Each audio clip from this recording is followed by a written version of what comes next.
Em nosso estudo de hoje, a lição 17 do livro Vida e Sexo, e tem por título Aborto. Questão 358 do Livro dos Espíritos. Constitui crime a provocação do aborto em qualquer período da gestação?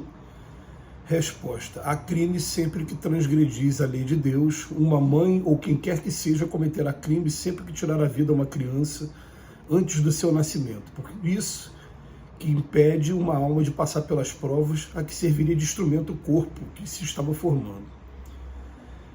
Falamos naturalmente acerca de relações internacionais, sociais, públicas, comerciais, clareando as obrigações que elas envolvem. No entanto, muito frequentemente, marginalizamos as relações sexuais, aquelas em que se fundamentam quase todas as estruturas da ação comunitária. Esquece-se habitualmente de que o homem e a mulher, via de regra, experimentam o instintivo horror à solidão e que, à vista disso, a comunhão sexual reclama segurança e duração para que se mostre assente das garantias necessárias. Impraticável, sem dúvida, impor a continuidade da ligação entre duas criaturas a preço de violência.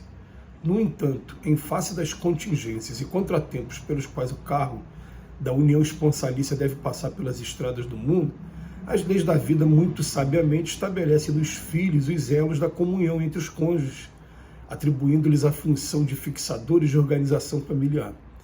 Com a colaboração deles, os deveres do companheiro e da companheira no campo da assistência recíproca se revelam mais claramente perceptíveis e o lar se alteia por escola de aperfeiçoamento e de evolução, em marcha para a aquisição de mais amplos valores do espírito no mundo maior. De todos os institutos sexuais existentes na Terra, a família é o mais importante do ponto de vista dos alicerces morais que regem a vida. É pela conjunção sexual entre homem e mulher que a humanidade se perpetua no planeta, e em virtude disso, entre pais e filhos residem os mecanismos da sobrevivência humana quanto à forma física na face do homem. Faça entender que é assim justamente que nós, os espíritos eternos, atendendo aos impositivos do progresso, nos revezamos na arena do mundo, ora envergando a posição de pais, ora desempenhando o papel de filhos, aprendendo gradativamente na carteira do corpo carnal as lições profundas do amor que nos sorriguerá um dia definitivo da terra para os céus. Com semelhantes notas, objetivamos tão só destacar a expressão calamitosa do aborto criminoso praticado exclusivamente pela fuga do dever. Habitualmente, nunca, sempre, somos nós mesmos que planificamos a formação da família antes do renascimento terrestre, com o amparo e a supervisão de instrutores beneméritos, a maneira da casa que levantamos no mundo com o apoio de arquitetos e técnicos distintos. Comumente chamamos a nós, antigos companheiros de aventuras infelizes, programando-lhes a volta em nosso convívio a prometer-lhes socorro e oportunidade, em que se lhe reedifique a esperança da elevação e resgate, burilamento e melhoria. Criamos projetos, aventamos sugestões, articulamos providências, e externamos votos respeitáveis, englobando-nos com eles em salutares compromissos que, se observados, redundarão em bênçãos substanciais para todo o grupo dos corações a que nos vincula a existência.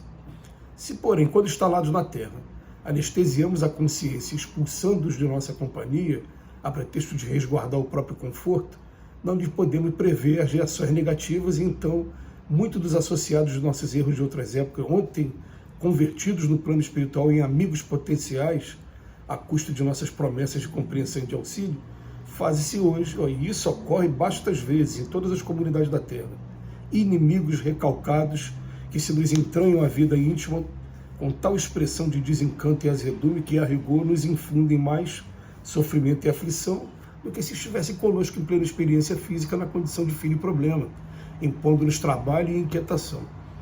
Admitimos seja suficiente, breve, meditação em torno do aborto delituoso, para reconhecermos nele um dos grandes fornecedores das moléstias de etiologia obscura e das obsessões catalogáveis na patologia da mente, ocupando vasto departamento de hospitais e prisões.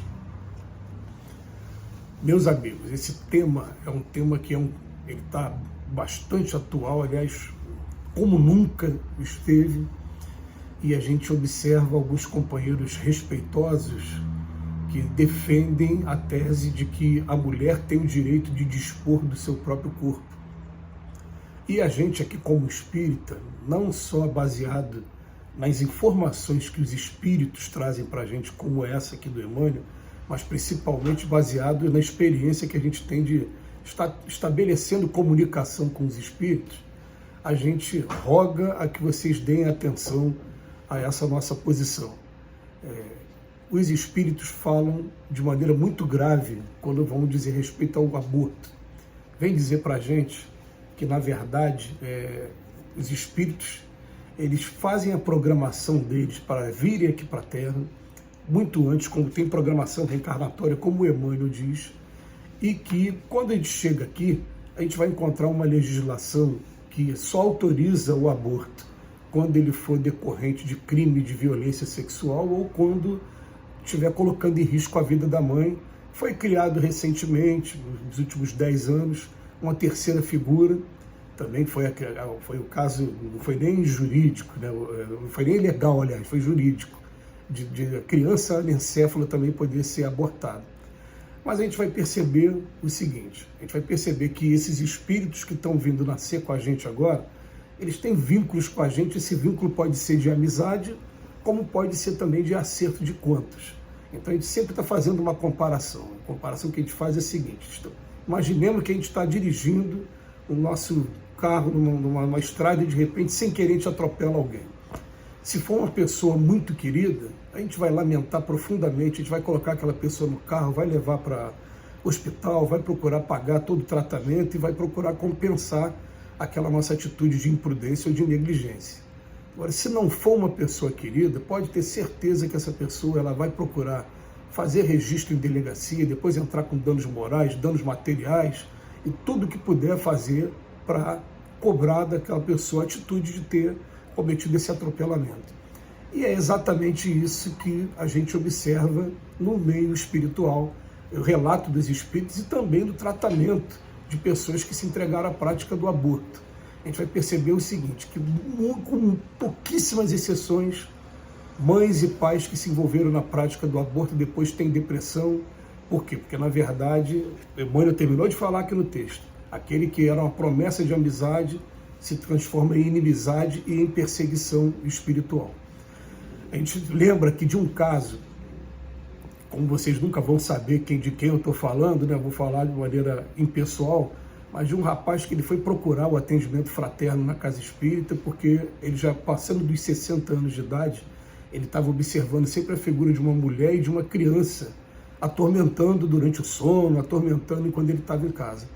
E quando esse rapaz foi embora, foi atendido, os espíritos contaram para a gente que, na verdade, na juventude dele, ele engravidou a menina e não queria ter o filho. Obrigou a menina a fazer o aborto. Quando a menina foi fazer o aborto, desencarnou mãe e filho. E ele trouxe uma informação para a gente curiosa.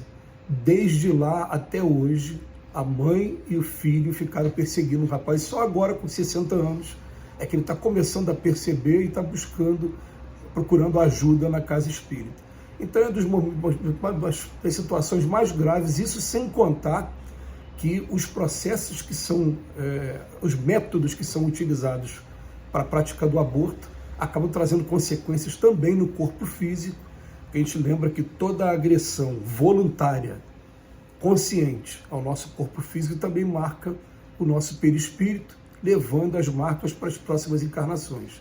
Então é muito comum também a gente encontrar pessoas com problemas vários na área sexual, frigidez, né, e vários outros problemas também, às vezes até mesmo de concepção, de esterilidade, decorrentes da prática do aborto em encarnações passadas. Então, quando a gente fala contra o aborto, a gente não está aqui se posicionando apenas ideologicamente. É isso que a gente pede para os nossos companheiros. Eu tenho amigos, por exemplo, amigos muito queridos, muito respeitáveis mesmo, e que defendem essa posição da prática do aborto, que dizem que a mulher tem o direito de dispor do próprio corpo, dizem que são muitas as mortes que acontecem em clínicas clandestinas e que a pessoa que não tem o recurso financeiro acaba sofrendo muito mais. Mas a gente pede do fundo do coração que leve em consideração essa visão que os espíritos trazem para a gente o tempo todo e que vocês também podem ter acesso se vocês quiserem. A vida continua e o espírito, a partir do momento que ele ligou com o corpo, ele já sente dor física também. mas a dor moral da rejeição, ela é muito grande. Que Jesus nos abençoe hoje e sempre.